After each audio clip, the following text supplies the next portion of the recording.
Hello all. Last video நம்ம isolated pawn structure நம்ம கிட்ட இருந்துச்சுன்னா எப்படி அதை யூஸ் பண்ணி மிடில் கேம் கண்டினியூ பண்றது அப்படின்ற ஒரு ஃபுல் கேம் பார்த்தோம். இப்போ opponent கிட்ட ஒரு isolated pawn structure இருந்துச்சுன்னா அதை யூஸ் பண்ணி எண்ட் கேம்ல எப்படி வின் பண்றது அப்படின்றத பார்க்கலாம். ஸோ பேசிக்கா நான் ஜஸ்ட் pawn structure again வச்சு காட்டுறேன். இந்த இடத்துல ஒயிட்டுக்கு 2 pawn islands.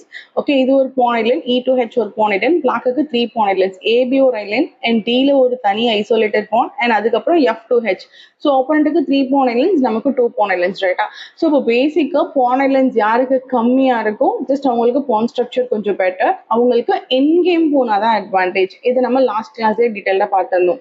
இப்போ ஃபியூ பீசஸ் எக்ஸ்சேஞ்ச் ஆகி என் கேம் வந்துருச்சு, போர்ட்ல குயின் இல்லை, பிஷப்ஸ் இல்லை, என் கேம் வந்துருச்சு. என் கேம் போனால் பெட்டர் அப்படின்றத பார்த்துருந்தோம். என் கேம்ல என்ன பண்ணலாம் அப்படின்றத இன்னைக்கு பார்க்கலாம். ஸோ பேசிக்காக என்னன்னா, பீசஸ் கம்மியாக எக்ஸ்ட்ரா பான் ஐலண்ட் இருக்கிறது வீக் தான். ஏன்னா D5ல ஒரு அன்ப்ரொடெக்டட் பான் இருக்கு, ஒரு பான் சப்போர்ட்டே இல்லாத பான் இருக்கு. அதுவும் எங்க இருக்குன்னா ஒயிட்டோட செமி ஓப்பன் ஃபைல்ல. ஸோ இந்த பான் தான் நம்ம டார்கெட். எப்படியாச்சும் இந்த பான் நம்ம ஃப்ரீயா அடிக்க ட்ரை பண்ணணும், ஆர் இந்த பான் டார்கெட் பண்ணி வேற எங்கேயாச்சும் அட்வான்டேஜ் எடுக்க ட்ரை பண்ணலாம். ஓகே, அண்ட் இன்னொன்னு ஆல்ரெடி அந்த லாஸ்ட் வீடியோல என்ன சொல்லியிருந்தேன், D4 ஸ்கொயர் அவுட் போஸ்ட். இந்த அவுட் போஸ்ட் நம்ம நைட்டை ஃபிக்ஸ் பண்ணிட்டோம் அப்படின்னா ஆப்போனண்டால எதுவுமே பண்ண முடியாது. ஓகே, ஸோ அந்த பான் நம்ம ஃபிக்ஸ் பண்றோம் அண்ட் பிளாக் வந்து D4 புஷ் பண்ண விடக்கூடாது. இது ரொம்ப இம்பார்ட்டன்ட். பிளாக் D4 புஷ் பண்ணி இந்த பானை ஈஸியா எக்ஸ்சேஞ்ச் பண்ணிடக்கூடாது. ஸோ ND4 ஆடலாம் அண்ட் இந்த D5 பானை ஃப்ரீயா எடுக்க ட்ரை பண்ணலாம். ஓகே, இப்போ ஆல்ரெடி 2 அட்டாக்ஸ் வச்சுட்டு இருக்கோம் and Rook D1 third attack கொடுக்கலாம். தேர்ட் அட்டாக் கொடுத்துட்டு அந்த பான் மேல ப்ரெஷர் பண்ணலாம். பட் அவங்களாலையும் ஒரு தேர்ட் டிஃபென்ஸ் கொடுக்க முடியும். ஃபோர்த் அட்டாக் டக்குன்னு வரல. ஸோ இந்த கேம் இங்க இருந்து எப்படி கண்டினியூ பண்றது அப்படின்றத பார்க்கலாம். எனிவே Rook D1 ரொம்ப காமன் மூவ். அதுக்கு முன்னாடி பான் G4, இந்த மூவ் வித் டெம்போ.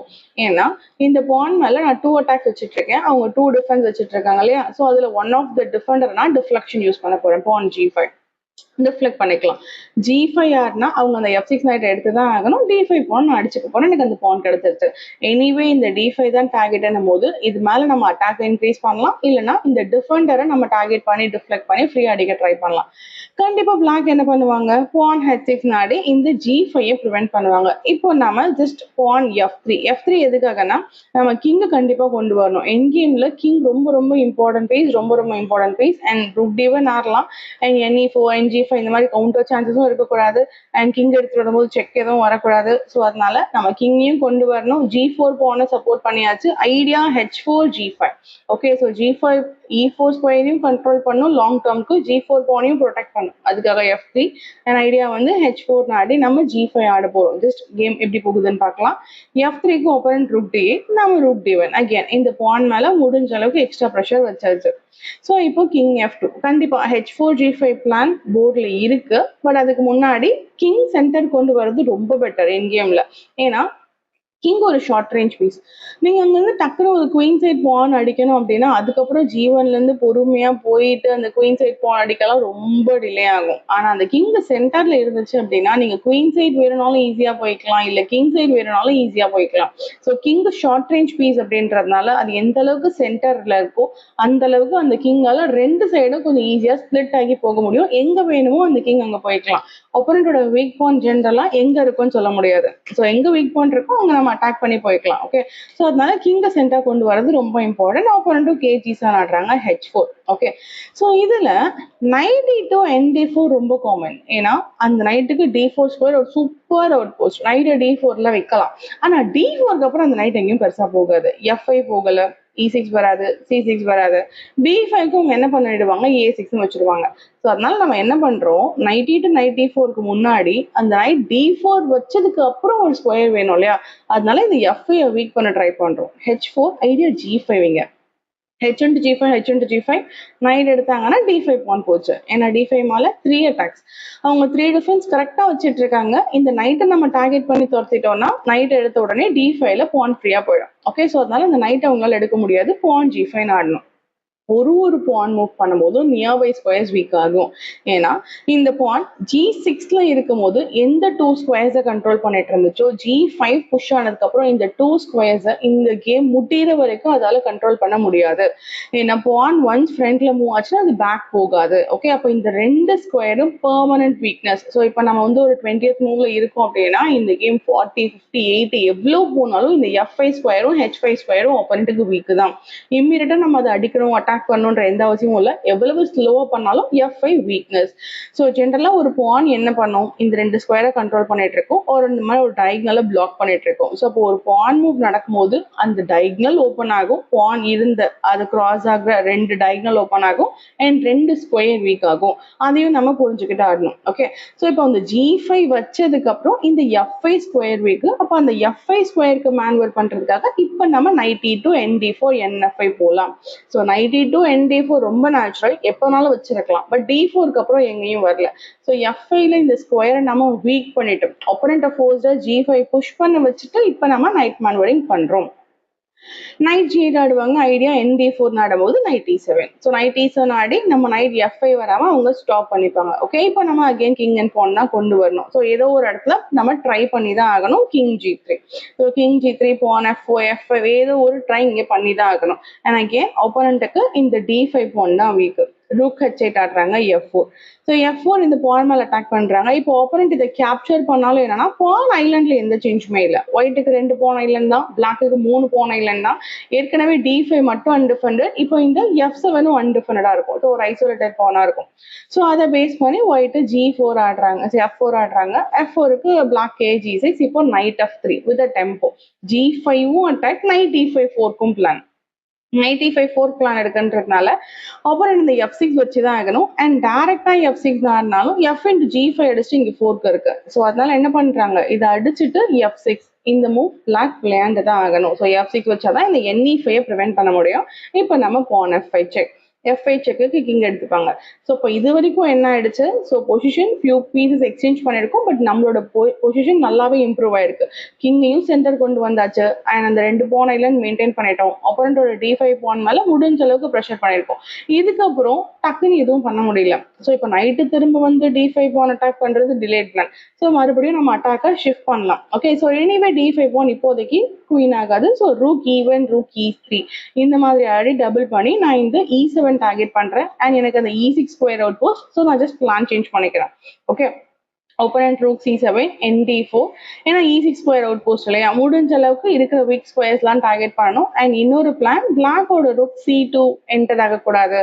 C2 இந்த ரூக் H2 இந்த மாதிரிலாம் வந்தா ஒப்பனண்ட்டுக்கு கவுண்டர் ஆப்ஷன்ஸ் கிடைக்கும் இல்லையா, அந்த கவுண்டர் ஆப்ஷன்ஸ் கிடைக்க கூடாதுன்றதுக்காகவும் ND4. ஓகே, அண்ட் கண்டிப்பா ND4 வரும்போது இந்த B5 தான் ஒரே ஸ்கொயர், நம்ம ஆல்ரெடி பார்த்தோம் இல்லையா, நைட் இங்க மட்டும் தான் வரும். அந்த ஸ்கொயரையும் அவங்க இப்படி கண்ட்ரோல் பண்றாங்க. நைட் E6 ஆடலாம், பட் ஆனா ஜஸ்ட் இந்த ரூக்கோட ஃபைல மறைக்கிற மாதிரி இருக்கும். ஸோ அதனால நைட் E6 ஆடாம இந்த ரூக் டு E3. ஸோ அப்புறம் நைட் E6 இந்த எக்ஸ்சேஞ்ச் பண்ண வேண்டாம். ஏன்னா போர்ட்ல நிறைய அவுட் போஸ்ட் ஸ்கொயர் இருக்கு. ஒயிட்டோட நைட் குட் நைட், அந்த அவுட் போஸ்ட் வேணும்ன்றதுனால அந்த எக்ஸ்சேஞ்ச் எடுக்கல. அகெயின் ரூக் E7 பண்றாங்க, பான் G5. பான் G5 பிளான் என்னன்னா, ஆப்போனன்ட் இப்போ rook into E3 அடிச்சாங்கன்னா G6 check, G6 check கொடுத்துட்டு நம்ம இந்த E3 திரும்ப அடிச்சுக்கலாம். இந்த G6 பான் வந்து ஒயிட்டுக்கு ப்ரொடக்டிவ் பாஸ்ட் பான். ஸோ அந்த பாஸ்ட் பான் ரொம்ப ஸ்ட்ராங்கான பாஸ்ட் பான். ஏற்கனவே நமக்கு 2 ஐலண்ட் தான் இருக்கு, அவங்களுக்கு அந்த Dயும் Fவும் வீக்கா இருக்கு. இதுல நமக்கு ஒரு பாஸ்ட் பான் இருந்துச்சுன்னா இன்னும் clear better. So G6 check வருது அப்படின்றதுனால பிளாக் என்ன பண்ணி ஆகணும், அடிச்சுதான் ஆகணும். ஓகே, நம்ம இதை திரும்ப அடிக்கிறதுக்கு முன்னாடி ரூக் இன்டு E7 செக் கண்டிப்பா நைட்டால தான் அடிச்சாகணும் ஃபோர்ஸ்டு. இப்போ night into G5 check. So இப்போ இந்த கிங்குக்கு 2 ஆப்ஷன் தான், ஒன்று கிங் பின்னாடி போகலாம், இல்லை F6 வரலாம். F6ன்னு வந்தாங்கன்னா G4.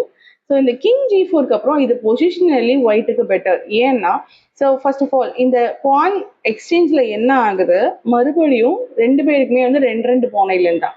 ஒரு பான் ஐலண்ட் எக்ஸ்சேஞ்ச் ஆயிடுச்சு. ஆனா இந்த பாஸ்ட் பான் பெட்டர் ஒயிட்டுக்கு, ஏன்னா ஆல்ரெடி பாஸ்ட் பான் ஆயிடுச்சு ஒன்று. இன்னொன்று பிளாக்கோட பொசிஷன் ரொம்ப பேஜ்.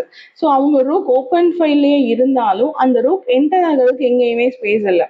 அண்ட் நம்ம ரூக் ஆல்ரெடி ஓப்பன் ஃபைல்ல இருக்கு அண்ட் நாம தான் அந்த அப்பர் ஹேண்ட் அட்டாக்கிங் சைட்ல இருக்கும். ஸோ அதனால அந்த பான் எக்ஸ்சேஞ்ச் ஆனாலும் பொசிஷன் பெட்டர் அப்படின்றதுனால இந்த பொசிஷன் வந்துடுறோம். ஸோ இது எக்ஸ்சேஞ்ச் ஆனதுக்கு அப்புறம் கிங் F6 வந்தாங்கன்னா G4. இப்போ பிளாக்கால எங்கேயும் செக்கே கொடுக்க முடியாது. ஒயிட்டுக்கு பிளான் இருக்கு, ரூக் E6 செக். கிங் எடுத்தாங்கன்னா ரூக் இன்டு E7 போகுது. அவர் அதை மூவ் பண்ணாலும் rook E6 check, king G7, F6 check, rook E7. So இந்த மாதிரி பொசிஷன் ரொம்ப பிளாக்குக்கு பின்னாடி போயிடும். ஸோ கிங் எல்லாம் ரொம்ப week. Rook E6 rook G6 எப்படி வேணாலும் அடிக்கலாம். ஸோ அதனால கிங் f6 வந்தா kg4 அண்ட் அதே மாதிரி ஆஃப்டர் கிங் g4 பிளாக்கால செக் எங்கேயுமே கொடுக்க முடியாது, அதனால எங்க போய்க்கிறாங்க கிங் f8னு பின்னாடி போய்க்கிறாங்க. இப்போ pawn f6 நைட் அட்டாக், கண்டிப்பா அந்த நைட்டை எடுத்துதான் ஆகணும். எடுத்த உடனே king f4. So king f4 plan என்னன்னா கிங் f4 இதுக்கு அடுத்து ஆக்சுவலி இன்னும் ஃபியூ மூவ்ஸ் கழிச்சு பிளாக்கு கேம் கிளியரா போயிடுச்சு. அண்ட் கிங் f4 பிளான் என்ன, நான் கிங் f5 ஆடி கிங் g6 ஆட போறேன். அண்ட் நைட் h7 எடுக்கு pawn f7 செக், இந்த மாதிரி ஒரு வினிங் பிளான் இருக்கு. ஓகே, ஸோ இந்த பிளாக் வந்து ரொம்ப பாசிவா டிஃபெண்ட் பண்ணணும். பாசிவா டிஃபெண்ட் பண்ண ஒயிட்டுக்கு அந்த அட்டாக்கிங் சைடு எடுத்துட்டே இருக்கும். அண்ட் நம்ம கிங் இங்க கிங் g6 போனாலும் அவங்களால நைட்டை வச்சு எங்கேயும் செக் கொடுக்க முடியாது. அவங்களுக்கு எந்த கவுண்டர் ஆப்ஷன்ஸும் கிடையாது. ரூக் h2 வந்தாலும் கிங் f5, b2 அடிச்சாங்கன்னா கிங் g6, அண்ட் அகைன் அந்த நைட் செக் இருக்கு, pawn f7 செக் இருக்கு, பிளாக்கால டிஃபெண்ட் பண்ண முடியாது. ஸோ இது பொசிஷனலி ஒயிட்டுக்கு பெட்டர். ஓகே, ஸோ அந்த டி போனை டார்கெட் பண்றோம், ஒன்னும் இந்த டி போன் கிடைக்கும். இது அவங்க அதை ஹோல்ட் பண்ண ட்ரை பண்ணாங்கன்னா அதை டார்கெட் பண்ணும் போதே ஆப்போனண்டோட எல்லா பீஸும் அதை டிஃபெண்ட் பண்றதுக்கு பாசிவ் ஆயிடும். ஸோ நம்மளோட பீசஸ் எல்லாமே ஆக்டிவ் ஆயிடும். பீசஸ் ஆக்டிவ் ஆனதை வச்சு நம்ம வேற எப்படியாச்சும் இந்த கேமை ஈஸியா அட்வான்டேஜ் எடுத்துக்கலாம். ஓகே, ஸோ திருப்பி ஒரு ஐசோலேட்டட் பான் ஸ்ட்ரக்சர் எடுக்கும் போது ஒருத்தவங்களுக்கு எக்ஸ்ட்ரா பான் ஐலண்ட் இருக்கும் போது இந்த பான் ஐலண்ட் வச்சுட்டு இருக்கிறவங்க மிடில் கேம் ஆடணும். ஸோ நீங்க இந்த மாதிரி ஒரு பொசிஷன்ல பிளாக்கா இருந்தீங்கன்னா மிடில் கேம் தான் ஆடி இருக்கணும். குயின்லாம் எக்ஸ்சேஞ்ச் பண்ணக்கூடாது. நைட்டு பிஷப் குயின்லாம் யூஸ் பண்ணி அட்டாக்கிங் கேம் விளையாண்டிங்கன்னா இது பிளாக்குக்கு பெட்டர். அதாவது ஐசோலேட்டட் பான் வச்சிருக்கிறவங்களுக்கு பெட்டர், ஒயிட்டோ பிளாக்கோ யார் வச்சிருந்தாலும்.